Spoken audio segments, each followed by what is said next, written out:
1% populasi Indonesia menguasai 48% ekonomi nasional. 3% manusia Indonesia menguasai 60% dan 10% manusia Indonesia menguasai 70% ekonomi nasional di luar dari anggaran negara APBN. Ekonomi seperti begini terjadi karena regulator yang lemah yang harus kita perbaiki. Demikian saya memulai sebuah dialog terbatas di kantor teman dengan beberapa kenalan baru. Mereka adalah orang yang katanya peduli dengan UKM. Mengapa saya katakan katanya peduli tersebut dengan tanda quote unquote? Karena mereka seperti yang lainnya ingin membantu UKM tapi hanya sebatas mengajari UKM dalam kelas. Setelah kelas selesai hanya jadi pinter UKM, namun sedikit yang menggerakkan ekonomi UKM. Ada seminar, ada workshop, ada buku, ada coaching, ada mentoring, ada pendampingan, ada macam-macam. Semuanya sudah dilakukan. Namun data di awal tadi belum pernah berubah sejak 20 tahun terakhir ini. Artinya apa yang mereka kerjakan sekarang ya doesn't work. Harus diubah, bukan hanya dengan wacana, ilmu, keterampilan, tapi dengan peluang. Saat ini yang beda adalah peluang. Yang beda,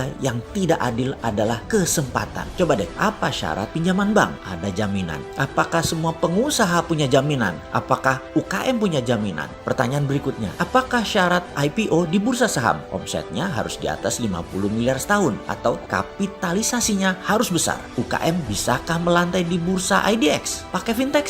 Pakai pinjaman tersebut? Wih, bunganya jadi rentenir tuh. Membuka lapangan kerja di mana 97% angkatan kerja diserap UKM, tetapi UKM tidak bisa pinjam bank, tidak bisa IPO. Lalu ilmu yang diajari tadi oleh orang yang dikatakan peduli tadi dipakainya di mana? Disinilah serunya pembicaraan kemarin di mana kita ditantang. Bagaimana bisa menjawab $1 million question? Bagaimana UKM bisa naik kelas, yaitu menjadi perusahaan beraset besar dan beromset besar? Kalau saya boleh usul, yang pertama adalah bagaimana perusahaan bisa beromset besar terlebih dahulu. Jadi strateginya adalah selling terlebih dahulu. Kita semua tahu selling adalah seni menjual, yang seharusnya di atasnya adalah marketing dulu, bahkan seharusnya di atasnya lagi marketing ada yang namanya branding terlebih dahulu. Tapi kelamaan kalau di saat COVID kita bangun branding dulu, menentukan marketing dulu, kelamaan. Branding itu membangun trust, marketing itu memilah dan memilih pasar. Namun selling, ya selling, jualan, closing. Sungguh bagi saya closing selling itu menjadi terpenting saat ini. Jadi kalau bisa disimpulkan adalah kita harus melakukan push selling. Pull selling atau menarik adalah strategi online shop. Berjualan menggunakan sosmed seperti IG atau FB. Marketplace seperti Tokopedia, Bukalapak, Shopee, itu semua besar biaya iklannya. Karena membuat orang kita tarik datang ke landing page kita, datang ke lapak kita. Di masa daya beli pilih-pilih seperti saat ini, karena kontraksi ekonomi resesi dunia, maka pull selling kurang agresif. Narik itu kurang agresif. Kita harus nyerang. Menyerang itu apa? Namanya push selling. Kita datangi sosmed orang, kita sambangi email orang, WA orang, Telegram grup, apapun kita infokan. Kita serbu dengan berbagai tools. Oke, ada yang perlu contoh push selling lebih rinci nggak? Oke, kita jelaskan, kita sederhanakan, kita ikuti cerita ini. Beberapa saat yang lalu ada pertanyaan dilontarkan ke saya. Bisa jelaskan apa itu dinaran, Pak? Pertanyaan datang dari seorang yang baru dikenalkan oleh mitra bisnis saya. Saya pun menjawab begini. Dinaran adalah GoPay plus Genius plus debit card plus underlying emas. Oh gitu, sistem pembayaran toh. Saya pikir dinaran itu seperti beli emas di Pegadaian, hanya lebih liquid karena berbasis teknologi digital. Oh bukan Pak, dinaran adalah aplikasi alat bayar multi channel. Saat ini kita luncurkan dinaran emas seperti tadi yang saya jelaskan. Nanti akhir Oktober 2020 ini ada dinaran dolar, di mana underlying dana Anda bisa memilih dolar sekarang. Ke depan bukan hanya emas underlyingnya, tapi bisa pilih dengan dolar. Di akun yang lain tentunya. Anda boleh punya 2 akun di dinaran. Satu dinaran emas, satunya dinaran dolar. Jadi penjelasan lengkapnya dinaran dolar adalah GoPay plus Genius plus debit card plus underlying dolar. Sederhana membayangkannya. Seperti personal portable money changers, aplikasi dinaran tersebut. Demikian saya menjelaskan sesimpel mungkin. Karena baru kenalan gak enak kalau jualan terus. Tapi saya tidak kuasa menahan untuk tidak meneruskan jualan. Namanya juga peluang di depan mata. Jadi saya teruskan. Fitur-fitur dinaran masih terus disempurnakan. Usia dinaran baru 4 bulan saat ini. Muasalnya mengurus semua izin dan teknologi mundur ke 1 tahun yang lalu. Sudah cukup panjang perjalanan dinaran sesungguhnya. Dinaran adalah cerita panjang dari analisa mendalam memprediksi ke depan tentang tumbuhnya kebutuhan bertransaksi dengan berbasis personal sovereign wealth fund.